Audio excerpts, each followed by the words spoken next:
सत्संग की महिमा। एक बार देवर्षि नारद भगवान विष्णु के पास गए और प्रणाम करते हुए बोले, भगवान, मुझे सत्संग की महिमा सुनाइए।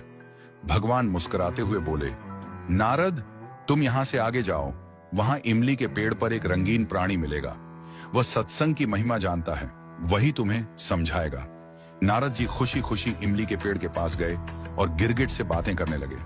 उन्होंने गिरगिट से सत्संग की महिमा के बारे में पूछा। सवाल सुनते ही वह गिरगिट पेड़ से नीचे गिर पड़ा और छटपटाते हुए प्राण छोड़ बैठा। नारद जी आश्चर्यचकित होकर लौट आए और भगवान को सारा वृत्तांत सुनाया। भगवान मुस्कुराते हुए बोले, इस बार तुम नगर के उस धनवान के घर जाओ और वहां जो तोता पिंजरे में दिखेगा, उसी से सत्संग की महिमा पूछ लेना। नारद जी क्षण भर में वहां पहुंच गए। उन्होंने तोते से सत्संग का महत्व पूछा। थोड़ी देर बाद ही तोते की आंखें बंद हो गईं और उसके भी प्राण पखेरु उड़ गए। इस बार तो नारद जी भी घबरा गए और दौड़कर भगवान के पास पहुंचे। नारद जी ने कहा, भगवान, यह क्या लीला है?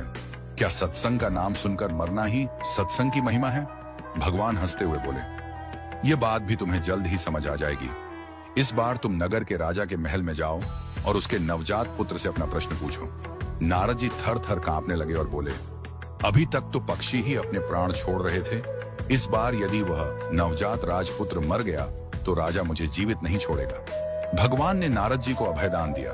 नारद जी ने हिम्मत जुटाई और राजमहल में आए। वहां उनका बड़ा सत्कार किया गया। अब तक राजा को कोई संतान नहीं थी, अतः पुत्र के जन्म पर बड़े आनंदोल्लास से उत्सव मनाया जा रहा था। नारद जी ने डरते डरते राजा से पुत्र के बारे में पूछा। उन्हें राजपुत्र के पास ले जाया गया। पसीने से तरबतर, मन ही मन श्री हरि का नाम लेते हुए नारद जी ने राजपुत्र से सत्संग की महिमा का प्रश्न किया। नवजात शिशु हंस पड़ा और बोला, महाराज, चंदन को अपनी सुगंध और अमृत को अपने माधुर्य का पता नहीं होता। ऐसे ही आप अपनी महिमा नहीं जानते, इसलिए मुझसे पूछ रहे हैं। वास्तव में आपके क्षण भर के संग से ही मैं गिरगिट की योनि से मुक्त हो गया। आपके दर्शन मात्र से तोते की क्षुद्र योनि से मुक्त होकर इस मनुष्य जन्म को पा सका। आपके साथ थोड़े से समय के सत्संग से मेरी कितनी ही योनियां कट गईं और मैं सीधे मानव तन में ही नहीं पहुंचा, अपितु राजपुत्र भी बना। यह सत्संग का ही अद्भुत प्रभाव है। हे देव, अब मुझे आशीर्वाद दें कि मैं मनुष्य जन्म के परम लक्ष्य को पा सकूं।